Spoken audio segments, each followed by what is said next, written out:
시간이 되었습니다. 우리 다 같이 묵도하심으로 2월 19일 목요일 새벽 하나님 앞에 예배드리겠습니다. 존귀하시고 은혜로우신 우리 주 하나님, 오늘도 우리를 주님 품으로 불러주시고 하루를 예배로 시작할 수 있도록 은혜 주신 것 참으로 감사드립니다. 주님과 만나게 하시고 또 주님과 동행하는 그러한 하루가 되어질 수 있도록 주님 역사하여 주옵소서. 거룩하신 예수님 이름으로 간절히 기도드리옵나이다. 아멘. 우리 사도신경 고백드립니다. 전능하사 천지를 만드신 하나님 아버지를 내가 믿사오며 그 외아들 우리 주 예수 그리스도를 믿사오니 이는 성령으로 잉태하사 동정녀 마리아에게 나시고 본디오 빌라도에게 고난을 받으사 십자가에 못 박혀 죽으시고 장사한 지 사흘 만에 죽은 자 가운데서 다시 살아나시며 하늘에 오르사 전능하신 하나님 우편에 앉아 계시다가 저리로서 산 자와 죽은 자를 심판하러 오시리라. 성령을 믿사오며 거룩한 공예와 성도가 서로 교통하는 것과 죄를 사하여 주시는 것과 몸이 다시 사는 것과 영원히 사는 것을 믿사옵나이다. 아멘. 자, 우리 찬송가 384장 찬송가 384장 함께 찬송하겠습니다. 나의 갈 길 다가도록 예수 인도하시니 내 주 안에 있는 공을 어찌 의심하려. 함께 찬송하겠습니다. 나의 갈 길 다가도록 예수 인도하시니 내 주 안에 있는 공을 어찌 의심하리요. 믿음으로 사는 자는 하늘 위로 밝겠네. 무슨 일을 만나든지 만사 형통하리라. 무슨 일을 만나든지 만사 형통하리라. 나의 갈 길 다가도록 예수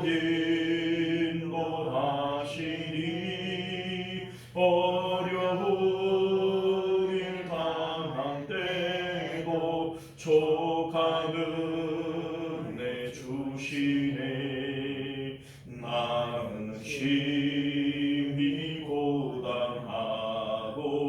영원 매우 가련하. 나의 하대 반석에서 샘물하게 하시네. 나의 하대 반석에서 샘물하게 하시네. 나의 갈 길 다가도록 예수 인도하시니 그의 사랑 어찌 큰지 말로 할 수 없도다.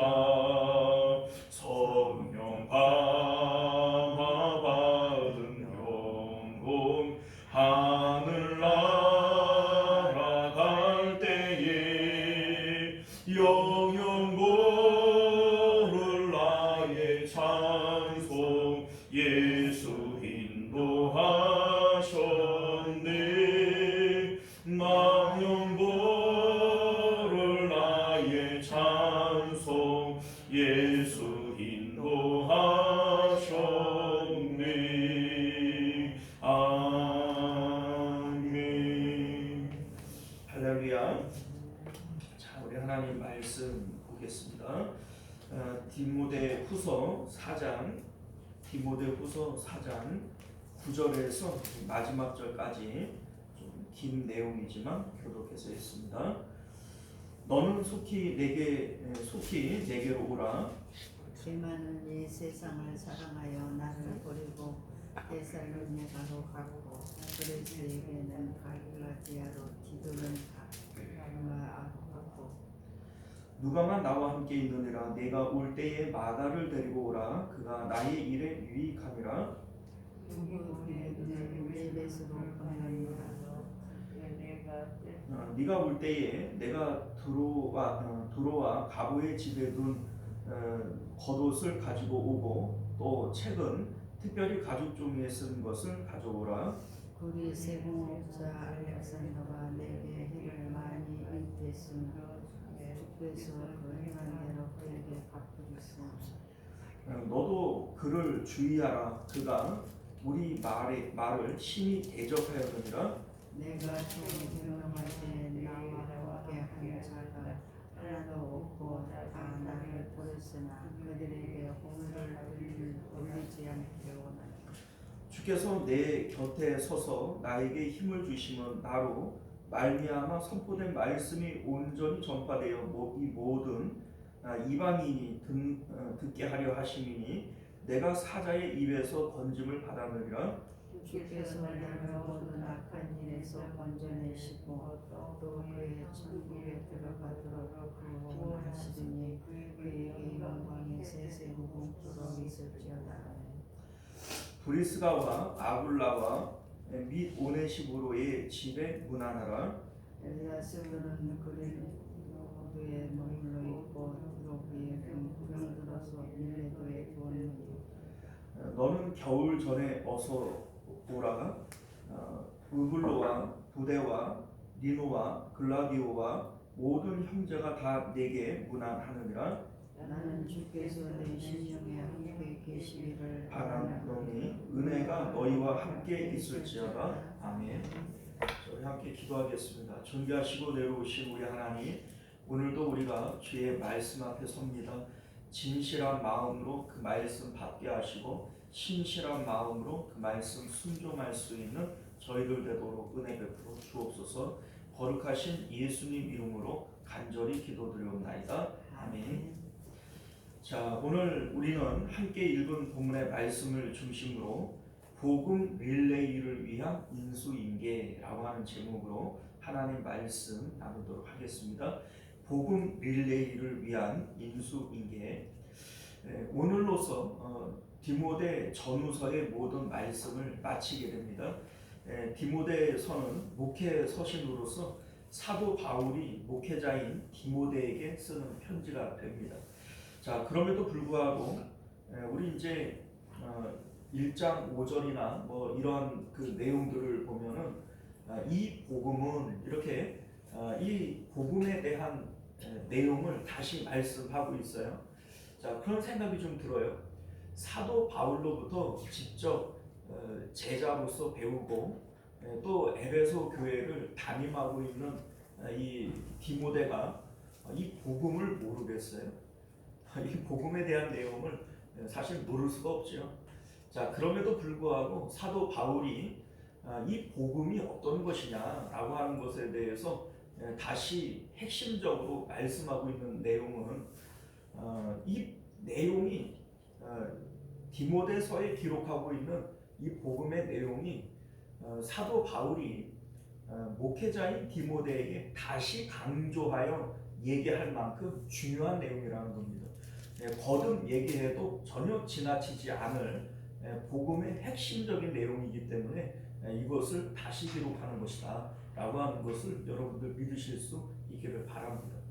자, 그렇게 사도 바울이 디모데서를 통해서 디모데에게 강조하여 말씀하고 있는 이 복음의 핵심이 뭐냐, 우리 이제 앞서 디모데 전서를 통해서 말씀을 나누었지만 선한 싸움을 통해서 하나님을 만나고 믿음을 지키고 경건을 지키는 것, 이게 바로 사도 바울이 강조하여 말씀하고 있는 복음의 내용인 것을 믿으실 수 있기를 바랍니다.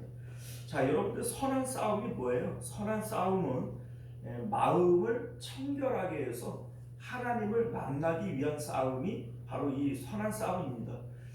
마음의 청결이라고 하는 것은요, 본래 우리 마음은 하나님이 들어와 계시도록 창조되어진 마음 성전이기 때문에 이 이 마음 안에 하나님 안에 어떤 것도 집어넣지 않기 위한 싸움이 바로 이 선한 싸움이고 마음 청결이라는 얘기죠. 자, 그래서 우리 이제 그 뭡니까? 예수님께서도 마음이 청결한 자가 하나님을 볼 것이다. 여기서 이제 본다라고 하는 것은 그냥 보는 걸 얘기하는 것이 아니라 하나님을 만나는 것을 얘기하는 것이고 이게 구원받는 걸 얘기하는 겁니다. 마음을 다하고 목숨을 다하여 하나님을 사랑하는 것, 이게 모든 율법과 선지자의 강령인데 하나님만을 사랑해야 하는 이유는 우리 마음 가운데 하나님만을 모시기를 위해서 하나님을 사랑하라 이렇게 말씀하시는 겁니다. 이것이 바로 모든 성도들이 지켜야 할 복음의 가장 핵심적 내용이다. 이것을 여러분들 믿으실 수 있기를 바라요. 자, 우리 뭐 믿음으로 구원 얻는다 이렇게 얘기를 할 때 믿음이라고 하는 게 뭡니까? 우리 히브리서 11장 6절은 하나님의 있음과 좋음을 믿는 것이다 이렇게 얘기를 합니다. 하나님만이 유일한 있음이고 유일한 좋음이기 때문에 하나님만을 우리가 사랑하고 하나님만을 우리 마음에 이제 모시는 거죠. 자, 이것이 바로 복음인 거예요. 그래서 경건을 많이 강조를 하는데 경건이라고 하는 것은 마음의 청결을 통해서 하나님을 만나게 되어지면 하나님을 만난 사람에게 나타나는 증거가 바로 경건이라는 거죠. 우리 이제 경건을 다른 말로 영성이라고도 표현을 했었어요. 영성이라고 하면 우리가 이제 사실은 성경에는 영성이라고 하는 단어가 한자도 등장을 안 해요. 자, 그런데 우리에게는 영성이라고 하는 말이 훨씬 더 이제 친숙하고 또 유명한 말이니까 경건과 영성은 아주 닮아 있는 거예요. 우리 이제 사회적으로 우리 이제 사람이 사회를 만나면 사회성이 생기고 이제 부모가 되어져서 자식을 만나면 부성, 모성 이러한 것이 성격이 생겨나는 것처럼 영이신 하나님을 만날 때 생겨나는 것이 영성인데 경건도 동일하다는 겁니다. 우리가 마음의 청결을 통해서 하나님을 만나게 되어질 때 경건이 생겨나게 되어져요. 이 경건은 하나님을 대하여는 하나님을 사랑하게 되어지고 이웃을 대하여는 이웃을 사랑하게 되어지는 이러한 모습이 경건에 나타나는 모양이다라고 하는 것을 믿으시기를 바랍니다. 자, 이렇게 사도 바울은 복음이라고 하는 것은 마음 청결을 통해서 하나님 만나기 위한 싸움이다. 이게 신앙생활이고 너는 그렇게 하나님을 만날 때 생겨나는 이 경건을 굳게 지켜야 한다. 디모데야, 네가 해야 할 일은 이 경건을 지키는 일이지 다른 거 아무것도 없다. 이렇게 얘기하는 것이 디모데서의 핵심적 내용인 것을 믿으시기를 바랍니다. 자, 그래서 우리 2장 20절을 보면은 금그릇, 은그릇, 나무그릇 뭐 이러한 하나님이 귀히 여기시는 그릇에 대한 얘기를 좀 했는데 여기서 이제 사도 바울은 어떤 그릇을 하나님이 귀하게 여기시는가? 우리가 생각할 때는 금그릇, 은그릇인데 하나님은 깨끗한 그릇을 귀하게 여기신다 이런 얘기를 합니다. 깨끗한 그릇이 뭐예요? 마음의 청결, 이게 바로 깨끗한 그릇입니다. 왜냐하면 마음이 청결한 자는 하나님을 볼 것이고 하나님을 만나게 되어지면 하나님이 우리 안에 들어오셔서 연합하게 되어져요. 자, 그러면 금이든 은이든 나무든 뭐 질그릇이든 그 뭡니까 도구와는 상관없이 하나님께서 사용하시는 것은 지푸라기 하나라도 능력의 지팡이가 될 수 있죠. 그러니까 금그릇, 은그릇을 하나님이 찾는 것이 아니라 어떤 그릇을 찾아요? 깨끗한 그릇을 찾는다. 이렇게 말씀하고 있는 겁니다. 자, 그래서 사도 바울은 디모데에게 너 금그릇, 은그릇 되려고 할 필요 없다. 깨끗한 그릇만 되어져서 선한 싸움을 통해서 하나님과 연합하기만 하면 하나님께서는 너를 귀히 여기실 수 있다. 이것을 말씀하고 있는 것이죠.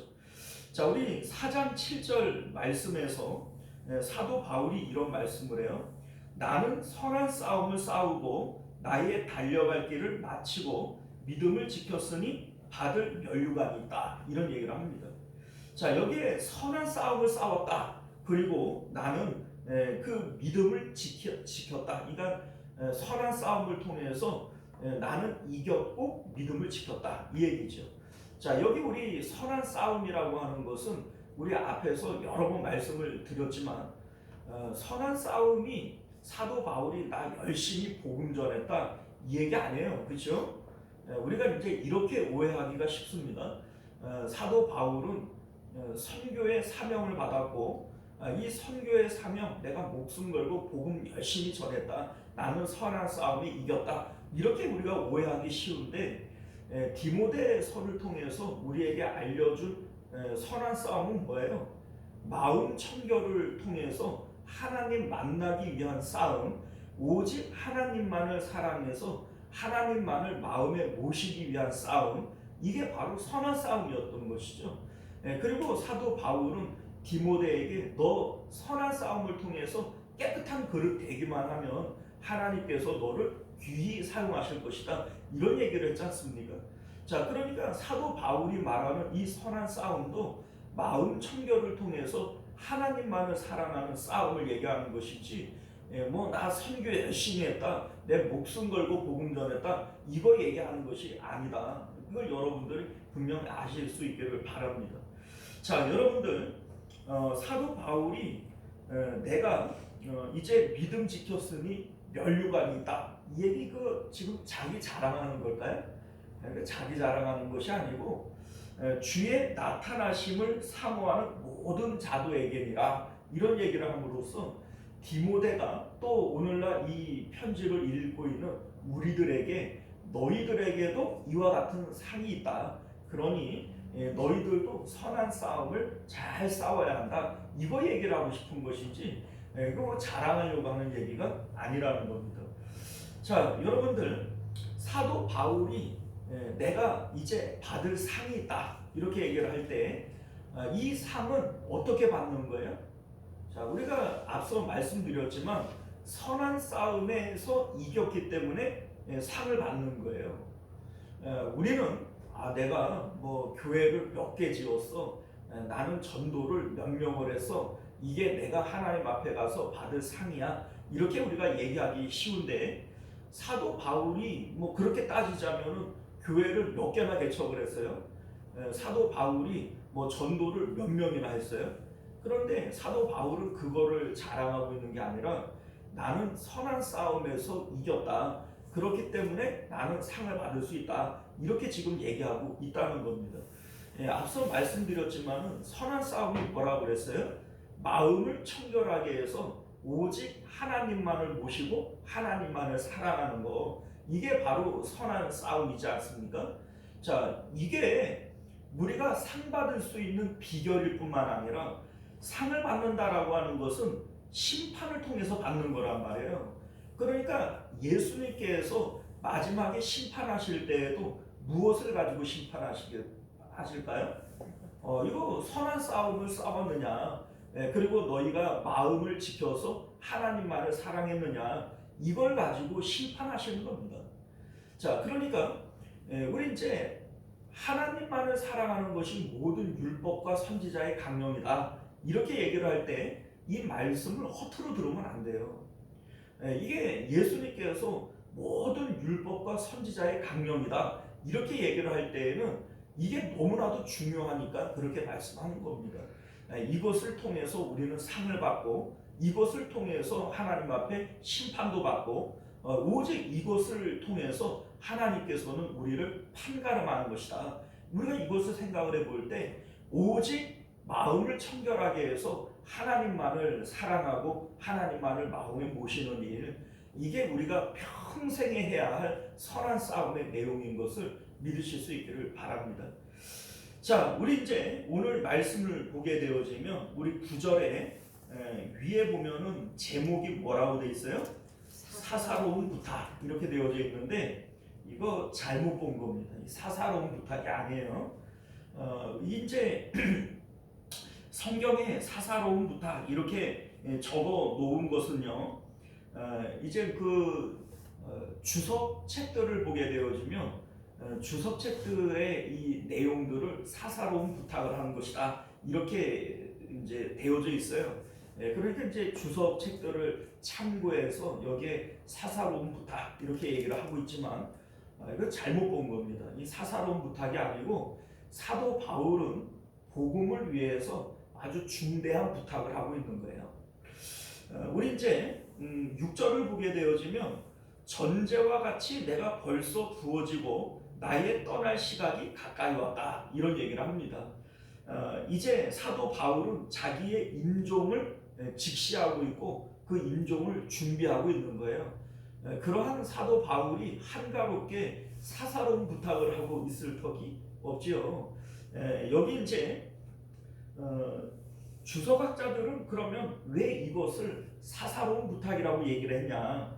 자, 우리 예를 들면 이런 거예요. 9절을 보면 너는 내게 속히 오라 이런 얘기를 하죠. 디모데를 향해서 너 속히 와라. 자, 13절을 보면 올 때 드로와 가보의 집에 둔 겉옷과 가죽 종이에 쓴 책을 가지고 와라. 이런 얘기를 해요. 그리고 21절을 보면 겨울 전에 어서 오라 이런 얘기를 하죠. 자, 그러니까 이 내용을 주석학자들은 이렇게 보는 거예요. 디모데야, 너 빨리 와라. 그리고 올 때 겉옷과 이제 그 가죽 종이에 쓴 책을 가지고 와라. 이런 얘기를 했으니까 이거 사사로운 부탁을 하는 거다. 이렇게 보는 거예요. 그리고 이제 겨울 전에 와라. 이런 얘기를 볼 때 야, 겨울에 그 감옥안이 얼마나 춥겠냐. 그러니까는 겉옷을 꼭 가지고 와라. 이렇게 자기 덮으려고 이제 겉옷 가지고 와라. 이런 얘기를 했다. 이렇게 보는 겁니다. 그러니까 이거 사사로운 부탁이다. 이런 얘기를 하고 있는 것이죠. 자, 그리고 우리 10절을 보게 되어지면 대만은 이 세상을 사랑하여 나를 버리고 데살로니가로 갔다. 이런 얘기를 하면서 11절에 바로 올 때 마가를 데리고 와라. 그가 나의 일에 유익한 자다. 이런 얘기를 하니까 대마가 떠나고 난 다음에 마음이 얼마나 서운하고 아팠겠냐. 그러니 마가를 좀 데리고 와서 내 마음을 좀 즐겁게 해줘라. 뭐 이러한 이제 부탁을 한 거다. 이러니 이게 사사로운 부탁이 아니고 뭐냐. 이렇게 이제 주장을 하는 겁니다. 자, 그런데 이러한 내용들을 오해한 거예요. 주석학자들이 이거 왜 오해하냐면 성경은 자기 수준에서밖에는 못 봐요. 먼 눈에는 뭐만 보인다고 그렇죠? 그러니까 자기 수준에서밖에는 못 보는 겁니다. 그러니까 사도 바울의 영성의 높이가 있는데 이 주석학자들이 자기의 눈높이를 그만큼 높여야 사도 바울이 지금 뭐 얘기를 하고 있는지를 보게 되고 알게 되어질 텐데 그 수준까지가 되어지지를 못하니까 사도 바울이 이거 사사로운 얘기를 하는 거구나 이렇게 받아들이는 겁니다. 우리가 최소한 사도 바울만큼의 영성은 못하겠죠. 그러나 사도 바울의 눈높이만큼 나는 그렇지 않다고 할지라도 내 눈높이를 사도 바울만큼 높여야 돼요. 높여야 사도 바울이 이 얘기를 하는구나 이렇게 우리가 이해를 할 수 있게 된다는 거죠. 자, 그러면 사도 바울이 지금 이 말씀을 하고 있는 내용은 뭐냐? 자, 사도 바울은요 자신이 떠나고 난 다음에 남겨질 이 교회와 복음 사역에 대해서 염려하고 있어요. 그리고 이 염려하고 있는 사역을 위해서 자신의 제자가 되어지고 또 자기에게는 후배가 되어지는 이러한 이 여러 이제 사역자들에게 자기의 사역을 분배하여서 맡기고 싶은 겁니다. 그 일을 위해서 디모데에게도 너는 속히 내게로 와라. 겨울이 되어지기 전에 와라. 이렇게 지금 당부하고 있는 것임을 믿으실 수 있기를 바랍니다. 특별히 겉옷과 가죽 종이에 쓴 이 책을 가지고 와라 라고 얘기를 하는 것을 볼 때 사도 바울은 디모데를 자신의 직접 후계자로 삼기 위한 이러한 준비를 하고 있는 것이다 이렇게 볼 수 있을 것 같습니다. 우리 이제 형식적으로나마 감옥 안에 있지만 형식적으로나마 이 디모데를 자신의 후임으로서 이제 그 사도로 세우고 이렇게 하는 일을 위해서 겉옷과 이 책이 필요했던 것이죠.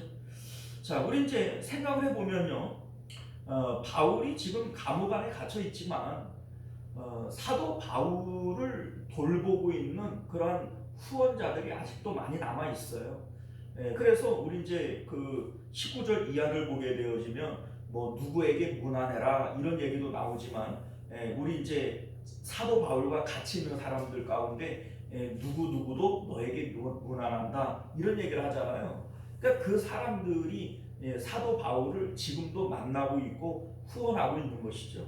자, 그러니까 당시에 이 옷이라고 하는 것이 아주 중요하고 또 비싼 것이기는 하지만 글쎄 사도 바울이 옷 하나를 얻지 못해서 야 내가 어디에 둔 그 옷 가지고 와라 이렇게 할 턱이 없죠.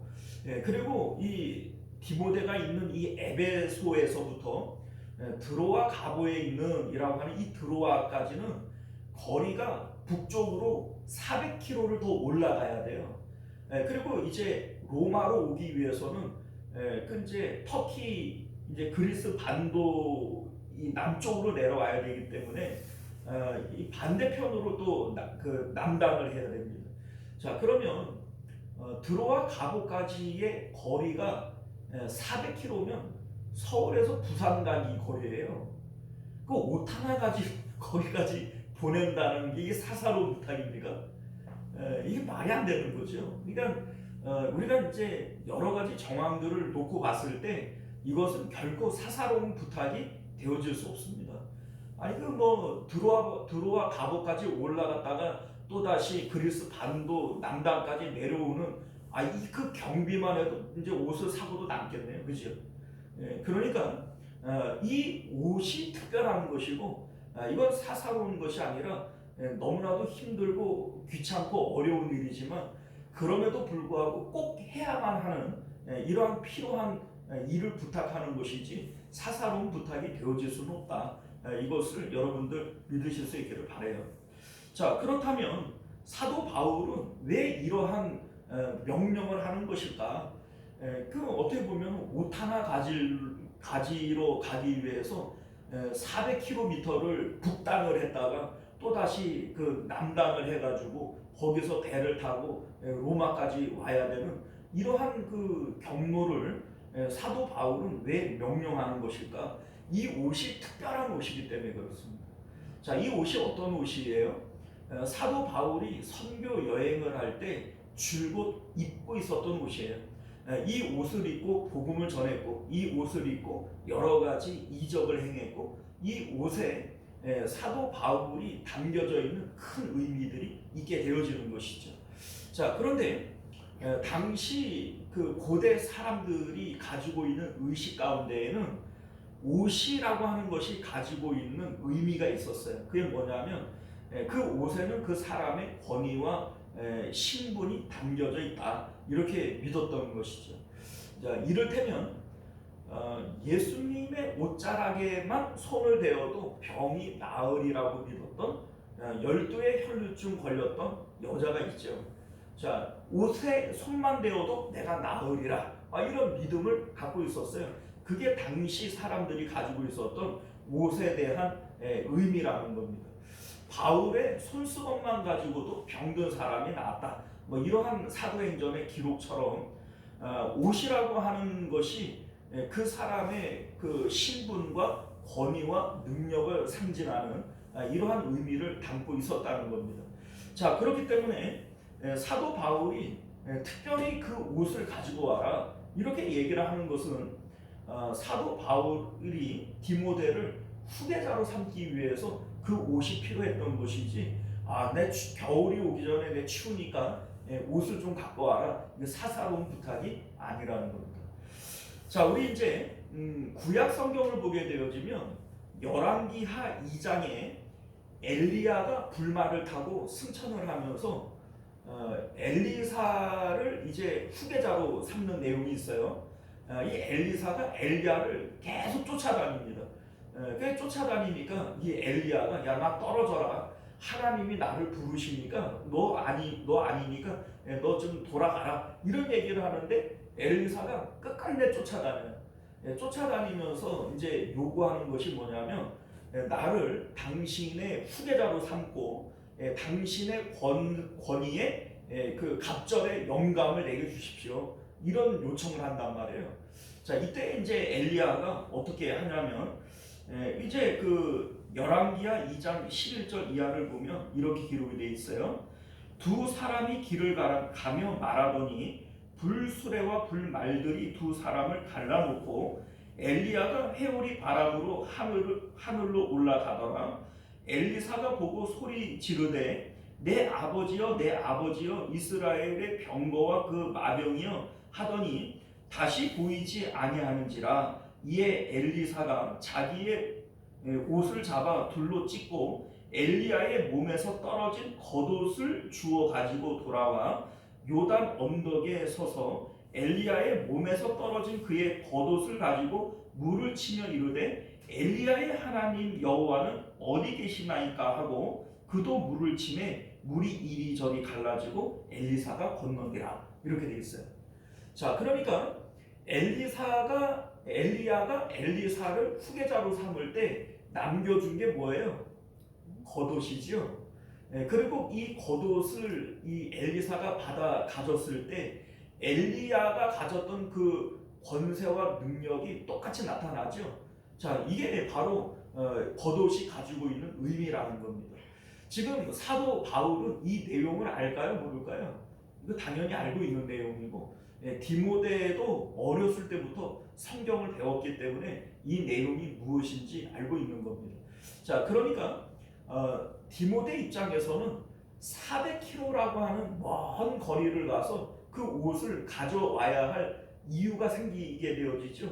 왜냐하면 자기 스승이신 이 이제 바울이 임종이 가까이 왔고 그 임종을 위해서 자신을 후계자로 세우려고 하는 것이구나.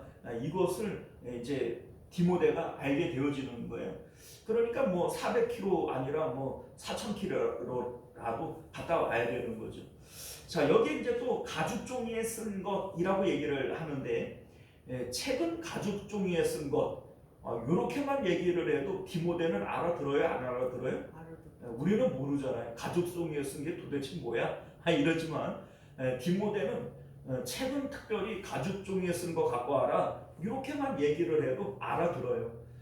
그게 뭘 얘기를 하냐면 사도 바울이 평상시에 이 가죽 종이에 쓴 이 성경 구절들을 특별히 중하게 여기고 자주 읽고 마음에 담고 있었던 것이었던 거죠.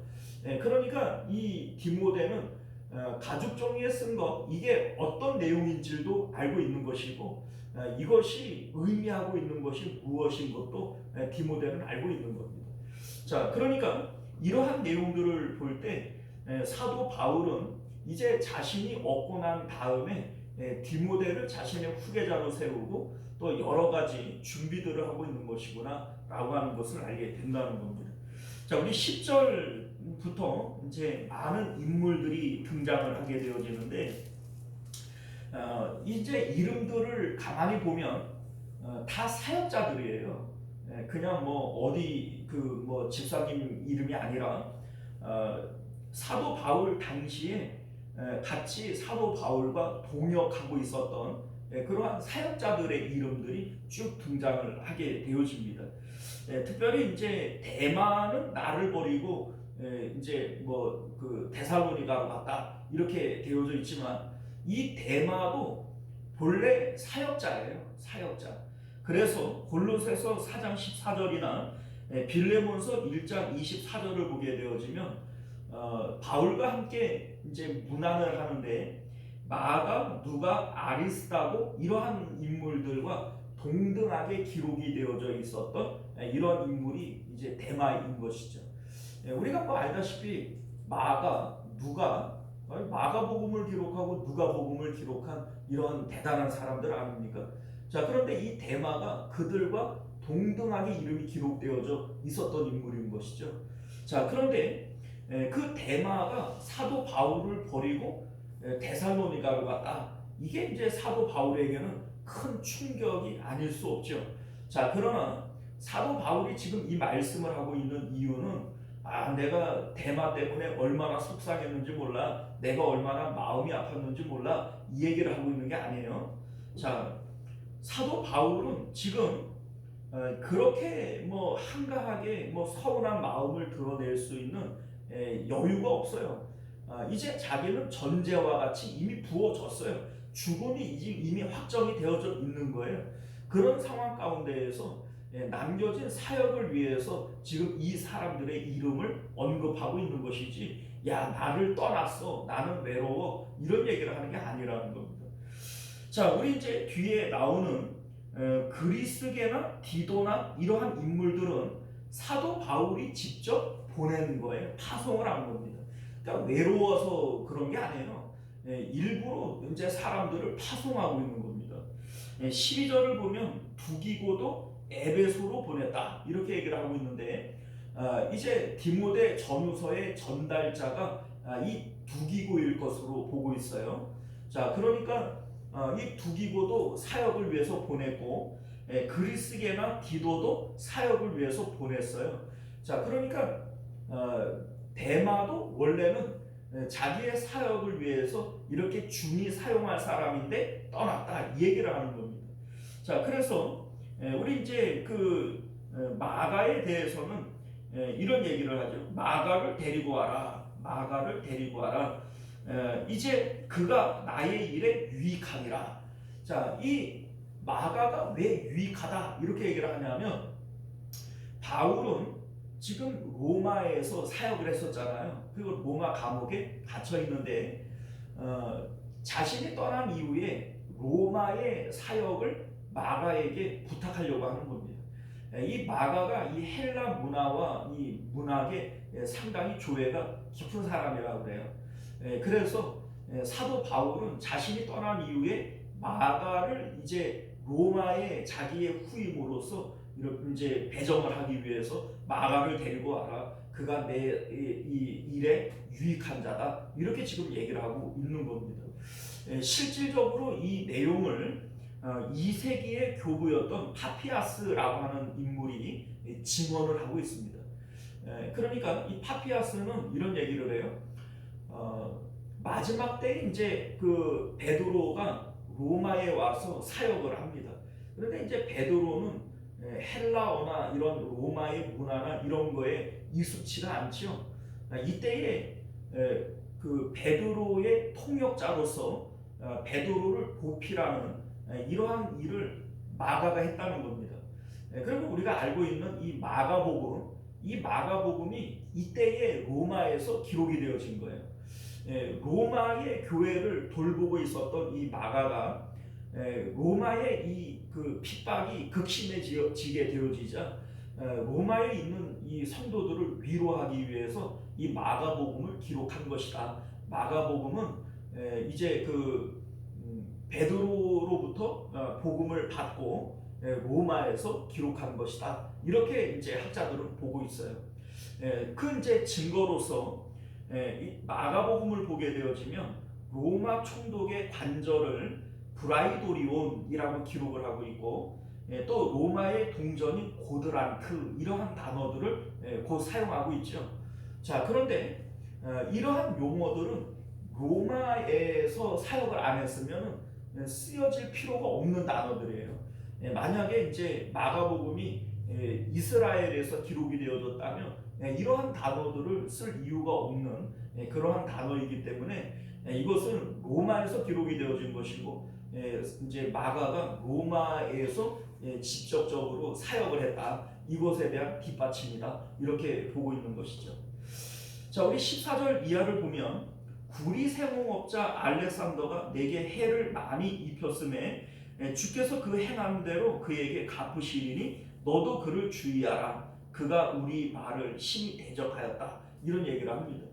자, 갑자기 왜 이런 얘기를 할까? 여러분들, 바울은 디모데가 주의해야 할 점을 지금 말해주고 있는 거예요. 우리 이제 다윗이 죽을 때 솔로몬에게 이런 얘기를 합니다. 자, 요압이나 또 그 뭡니까 그 시므이라고 하는 이제 인물이 있죠. 요압이나 시므이나 이러한 인물들을 나는 그들을 용서했지만 너는 그들을 용서하지 말고 하나님께서 원하시는 대로 처분해라 이런 얘기를 합니다. 또 바르실레라고 하는 인물에 대해서는 너는 그와 그의 후손들을 후대해줘라 이런 얘기를 하죠. 자, 그러니까 다윗이 솔로몬에게 자신이 임종하고 난 다음에 어떻게 행해야 될지를 얘기를 해주고 있는 거잖아요. 그와 마찬가지로 이제 디모데에게 그 사람 그거 주의해야 된다 지금 이 얘기하고 있는 겁니다. 그리고 우리 16절을 보면 내가 처음 변명할 때에 나와 함께한 자가 하나도 없고 다 나를 버렸으나 그들에게 허물을 돌리지 말라 이렇게 얘기하는 것도 역시 이런 거예요. 내가 처음 변명할 때 이거는요 사도 바울이 첫 번째 재판을 받을 때를 얘기를 하는 겁니다. 재판을 받는데 나와 함께한 사람이 없다. 주변에 동역자들이 얼마나 많았겠어요? 그런데 사도 바울이 이제 재판을 받는데 뭐 이렇게 저렇게 변명을 해주고 또 사도 바울을 좀 도와주고 이렇게 해야 되는데 다들 숨어버리는 거예요. 그런데 이제 이 내용을 나중에 디모데가 알게 되어졌을 때에 얼마나 서운하겠어요? 자기 아버지와 같고 스승인 이 디모데에 대해서 다른 사역자들이 다 등을 돌려버렸다. 그러면 디모데가 나중에라도 그들에 대해서 서운한 마음을 가지고 꽁한 마음을 가질 수 있겠죠. 그러면 복음 사역이 막혀지지 않겠어요? 같은 동역자들끼리 어떤 맺힌 마음을 가지고 서운한 마음을 가지면 되질 않잖아요. 그러니까 그거 서운해하지 말아라. 나를 버렸으나 그들에게 허물을 돌리지 말아라. 이렇게 당부를 하고 있는 겁니다. 그러니까 사도 바울은 디모데가 어떠한 일로라도 사역에 막힘이 있지 않기를 바라고 있는 이러한 것을 드러내고 있는 것이죠. 자, 사랑하는 성도 여러분, 이제 말씀을 맺도록 하겠습니다. 사도 바울은 지금 자신이 떠나고 난 다음에 남겨질 교회와 또 복음 사역을 위해서 지금 이 말씀을 당부하고 있는 거예요. 사사로운 부탁이 아닙니다. 이 내용들은 2000년 복음이 지금 릴레이로 달려오고 있는 거예요. 이렇게 복음이 전달되어져서 오늘날 우리에게도 복음이 전달되어진 거 아닙니까? 그러니까 사도 바울은 이제 자신이 죽고 난 다음에 자신의 바톤을 누군가에게 전달하고 싶은 거예요. 이 일은 누구에게, 이 일은 누구에게 이렇게 복음을 릴레이로 지금 전달하고 있는 겁니다. 이렇게 전달되어진 복음이 오늘날 우리에게도 전달되어졌고 우리도 예수님이 오시는 그날까지 이 복음의 릴레이, 복음 경주의 한 구간을 맡은 사람들인 것을 믿으실 수 있기를 바랍니다. 이렇게 전달되어진 복음이 우리 때에서 끊겨지지 않도록 우리도 이 복음의 경주를 달려갈 수 있기를 주님 이름으로 축원드립니다. 기도하겠습니다. 존귀하시고 은혜로우신 우리 주 하나님, 오늘도 우리에게 주신 하나님의 귀한 말씀을 통해서 우리에게 전달되어진 이 복음이 어떤 복음인지를 다시 한번 기억하게 하여 주옵시고, 사도 바울은 임종이 다가올수록 이 복음을 어떻게 전달할지에 대한 염려를 하고 있는 것처럼 우리도 우리의 받은 이 구간에서 내 복음이 끊어지지 않도록 또 다른 사람들에게 이 복음을 전달할 수 있는 저희들 되게 하여 주옵소서. 거룩하신 우리 주 예수님 이름으로 간절히 기도드리옵나이다. 아멘. 자, 우리 주기도문으로 예배를 마칩니다. 하늘에 계신 우리 아버지여, 이름이 거룩히 여김을 받으시오며 나라가 임하시오며 뜻이 하늘에서 이룬 것 같이 땅에서도 이루어지이다. 오늘 우리에게 용할 양식을 주시옵고 우리가 우리에게 죄 지은 자를 사하여 준 것 같이 우리 죄를 사하여 주시옵고 우리를 시험에 들게 하지 마시옵고 다만 악에서 구하시옵소서. 나라와 권세와 영광이 아버지께 영원히 있사옵나이다. 아멘. 자, 우리 계속해서 함께 기도하실 때 말씀을 기억하시며 특별히 기도하시길 바랍니다. 주여 한번 외치고 기도하겠습니다. 주여 은혜로우신 우리 주 하나님 감사합니다. 오늘도 우리에게 주신 하나님의 귀한 말